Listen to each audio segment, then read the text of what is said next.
What are the most surprising, lesser known impacts of testosterone on our physical, spiritual, and mental health and body?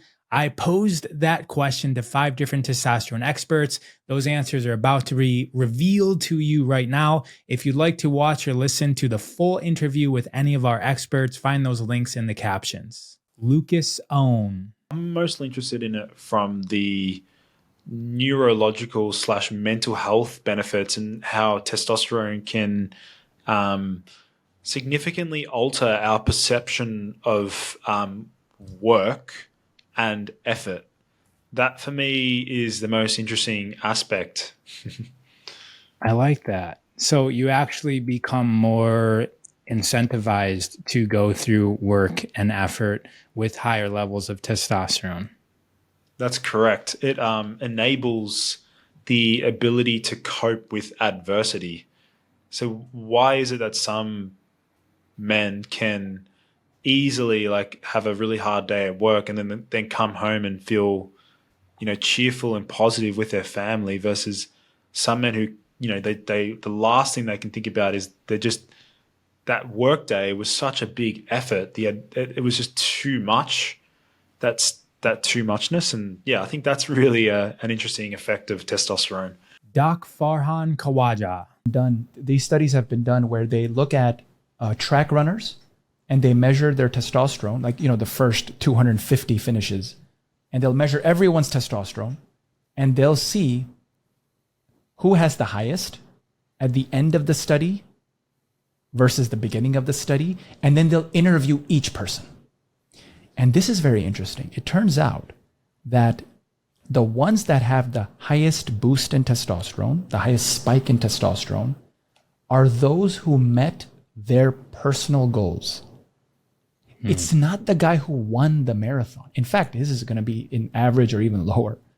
It's the guy who was about to die last week and he lived and he entered the marathon. That guy.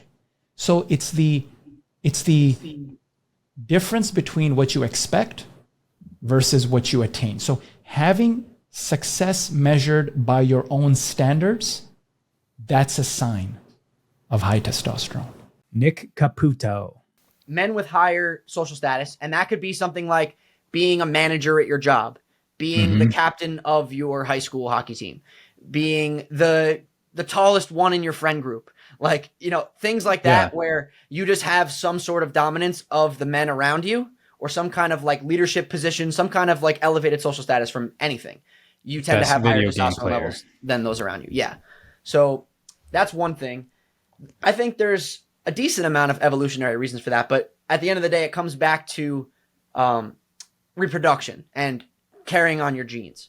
So testosterone does increase in survival situations. So let's say your, adrenaline, noradrenaline go up when you have to fight, something like that. It'll go up to equip you, I guess, to survive threats so you can continue to carry on your genes. But then also when you win.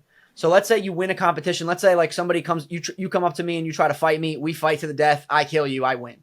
Right now I get all your stuff back in the day. Now I have all your stuff, all your resources, all your women, whatever it is that you had, I have all of it now. Your food, everything. So now my body additionally gives me more testosterone to equip me to protect those resources. So realistically, the men who have the highest free testosterone levels across the board as far as status goes are the men that are constantly defending their status. So let's say the best athlete in a sport who's constantly, every single game he's playing, has to defend that status of being that guy and is constantly defending that. There's always guys coming to take that spot from him and he continues to maintain his position. That is pretty much the main biggest driver. But in general, any competition where status and resources are on the line will increase testosterone a lot more than competition where there's no status or resources on the line at all. So if nobody's watching, if there's no money on the table, there's no title to be fought for, there's no championship, there's no playoffs, for example, or, if you're really better than the guy that you're competing against, let's say, you're playing against your little brother who's 8 years younger than you in the driveway, a game of basketball, and you absolutely destroy him. You're not going to get much of a testosterone boost because you knew you were going to destroy him because you're older than him and better than him and nobody was watching and nobody cares. So you're not really going to get a big boost from that. There's nothing really for you to gain from it. Whereas like, let's say your brother who is 8 years younger than you beats you. He just overcame a huge challenge in the house. So now like he's the man for a little bit. He's walking on air because his testosterone is going up. So that's just an example. Christian Van Camp. So I'm always going back to mental health benefits. Like it's protective, it's neuroprotective, but in emotionally regulating. So a lot of people think in our culture, like that guy's loaded up in testosterone. He has no control over his aggression. It's like, no, actually, if your testosterone's elevated and it's properly regulated, you're actually going to feel more calm. You're going to feel more assertive, but calm. You're not going to feel overly aggressive. The guys that have the testosterone issues and it's low typically are aggressive, and these are the meatheads that are loading up on steroids and whatnot and on a ton of gear. They feel like they can't control themselves. They just have this sprout of anger that comes out of them. It's because their testosterone is all wonky and it's probably dysregulated from the things they're injecting in their body, right? Jay Campbell. I saw a statistic the other day that 50% of men in the United States and Canada last year under the age of 30 didn't have sex one time. Right now, a lot of this has to do with the fact that they don't have a sex drive because their testosterone levels are so low. They're free testosterone. Wait, can you repeat that? Yes. That almost just went right. It's right true. through me. It's true. 50% of men in North America under the age of 30, and by the way, this is the last 2 years, so this was in 2021 and 2022, did not have sex one time due to, it's theorized that, video games replace it, they get their dopamine highs or fixes from other things, jerking off, whatever, but did not have sex literally one time. 50% of all men under the age of 30, which is unheard of, right? To past generations, people like me. I'm 52. I'm a Gen Xer. I think you're probably a Gen Xer, probably too. The reality is that everything is changing.